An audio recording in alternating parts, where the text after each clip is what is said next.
Sheen news. And by Sheen, we're gonna go by Papa Sheen, aka Ramon Estevez, aka Martin Sheen. Yeah, his real name is Ramon. And it was funny because a friend of mine was like, I had no idea that Charlie Sheen's real name was Carlos Estevez. I'm like, where have y'all been? It's like, yes, they're Latino, number one. And number two, back in the day, Martin Sheen, whose government name is Ramon, he changed his name. I guess because, they want them to be too ethnic. You're white appearing. Which is why I find it funny when you look at Denise Richards' kids and you got Sammy going by Sammy Sheen. I'm like, child, that ain't your daddy real last name. But I don't know if they like it's a stage name or if it's like when you look at his actual ID or social security, whatever, like it says Carlos Estevez on it, unless they actually went through the proper channel and changed their names so that way they could blend in because they're white appearing. So yeah, there's that. So I guess Joy Behar ended up seeing the Charlie Sheen documentary, and um, Joy Behar from The View gave her take on the situation and was mad at um, Martin for reporting his son who was on them drugs back in the day. So shout out to Entertainment Weekly for this story. So the View calls Joy Behar's instincts as an Italian American mama bear led her to lash out at Hollywood actor Martin Sheen over his handling of son Charlie Sheen's past substance addiction. On the day of Netflix, aka Charlie Sheen docuseries release, the talk show stars reacted to 60-year-old Charlie's recent interviews. Well, didn't they say he was like in his 50s, now he's 60? Recent interview with ABC News' Michael Strahan, during which the star reflected on his dad turning him into authorities for violating his probation following a 1998 OD. The View played footage from the interview, which also shows Martin, who's 85, telling reporters that my son was admitted yesterday as the result of a drug overdose. While Strahan asked Charlie how he felt about his dad's actions. He said, "I felt like it felt like the biggest betrayal you could possibly endure." Adding that he saw it as love eventually, but in the moment, it didn't feel like it. Now, back on The View, moderator Whoopi Goldberg asked her fellow panelists if they think of Martin's actions as betrayal, with Behar immediately replying with a yes, while conservative host Alyssa Farah Griffin said absolutely not. She said, "It's called The View. In my view, as an Italian mother, is you do not turn your children in, especially if they have a drug problem or mental health problem. You send them to a shrink or hospital," the 82-year-old told Griffin. "You don't call the police. Martin Sheen made a big mistake. Your child is suffering. They have an illness. You do not send them to the police. Sorry." Griffin explained her stance, citing her sister as a recovering addict who's been 12 years clean as the foundation of her opinion. Saying the most loving thing a parent can do is tough love to get you off the streets and the help that you need. You're in danger. You're a danger to yourself. While, which is what Griffin said. While Behar asked, "How do you get the help that you need in jail?" Well, I think also maybe the reason how that happens is that the tough love comes from getting locked up in prison.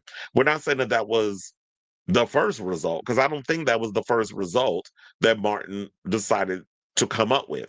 I think him locking his son up, getting him arrested for the OD, was a last resort. Was the fact that I'm tired of you out here doing these drugs. I've been trying to get you the help you need. You've been clean 1 minute, then you relapse, and you get better, then you relapse. And it's just like we've been doing everything we can to try to help you. You don't want to get on the up and up.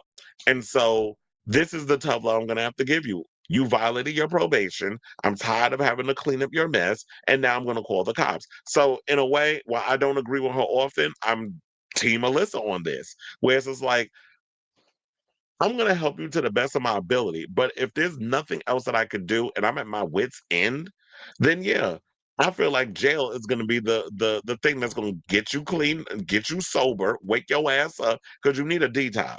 So put you in, get you there, and then when you get out, we'll figure out what we need to do to get you on the right path to getting clean and sober. Which clearly, after he violated the probation and everything, and his father reported him, it didn't work because Charlie was still out here going on drug binges and excuse me, and the prostitutes and all that other stuff. So I get it that you want to, oh, you don't, snitches get stitches. That's the way it's like she's coming from, where you can't trust the police in this type of situation.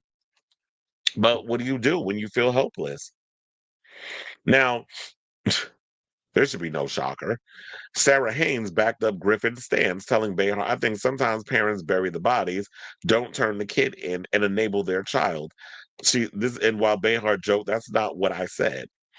Haynes continued, when you enable a child for decades, you are part of the opinion of the problem that ends up living in your house, excuse me, incapable of employment, not being able to support a family or see a life that you wanted for that kid because you helped do it.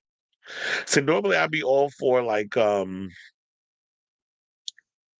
Sarah, but Sarah always got her lips attached to Alyssa ass on every subject. Like like she the damn part of the human centipede. Now, legal expert Sunny Hostin, of course, took Behar's side because she's Miss Uppity, citing the Sheen family's monetary resources as a means to get your kid into a hospital instead of to police, a point that Goldberg audibly sighed at. Because it's like, now you think, oh, because I'm rich and I got money, that all of a sudden I automatically have the resources to get my child into whatever he is. When you are under the throes of addiction or whatever the case is, don't know money don't mean ish when it comes to that situation. I mean, yeah, you have the ability where you can afford the rehabs and things without having to necessarily need insurance. But no, I don't agree with that. But Whoopi said this. She said, I'm sorry, but I'm going to have to shut this down right now, frustratedly waving her arms as the audience gasped. Because if you don't think they did everything, when I tell you they did everything to get him straight, this was the last straw because there was nothing left. And what they didn't want, and thank God it didn't happen, is they didn't want him to die on the street. So that's why that went down. Every family has to handle this differently because every addiction is different. And Whoopi, I'm going to listen to Whoopi because Whoopi knows the Sheens. Whoopi is Hollywood royalty. Whoopi knows a lot of the legends and stuff in Hollywood. So you don't think that she's aware of what was going on with Charlie and how they did everything. And that's what I was saying before I even got through this whole story. That she understands what that is. And then she said that she's closest to it because having been an addict, I understand an addict's way of thinking. We can BS you like it's nobody's business. And that is true. When you really put your mind to something and you a drug addict, you can lie your way and weasel your way and slither your way through all kinds of stuff. And your parents be like, oh, I love my child. I don't want to hurt them. I got to, I'm going to just keep giving you, the benefit of the doubt and I'm going to try to help you. But it's like, it's beyond that. Your child is gone. They are so far gone into their addiction that it's like, this is the last straw. And I totally, truly believe that that's what that was. So, the book is out called The Book of Sheen. The biopic or the what is it the bio series, whatever you want to call it, is out on Netflix. And they said that recent media appearances have generated significant interest in the actor's past from a range of recollections, including a time he saw a water buffalo getting its head chopped off on the set of Apocalypse Now, sexual encounters with men, and a moment he expressed regret over not reaching out to Matthew Perry before the Friend star's 2023 death from a ketamine overdose. And he said, I was going to call him, just reach out and try to meet up with him for a cup of coffee or something, and regrettably I didn't. And Jesus, 3 weeks later he died. And you know what, maybe, but I guess, I don't want to get in the whole woulda coulda shoulda thing, but maybe if he would have met up with Matthew Perry, he'd still be here today. Because it's like, look, I've been where you've been. I've been in the throes of addiction, and if you just do what you got to do to get clean, if I could do it, you could do it. So, but as I've stated, at the end of the day, you can lead a horse to water, but you can't make it drink. And people have to hit their rock bottom. And clearly that was the rock bottom that at that point that Martin had hit, where he's like, no, I need to do what I got to do to help my son because I don't want to be burying him because he's in the throes of addiction. So I say all that is to say, what do you guys think of this story? Have you read the Book of Sheen? Have you checked out the docuseries on Netflix? And whose side are you on in regards of this argument regarding Charlie Sheen and Martin calling, the police on his son for violating his probation because after ODing on drugs.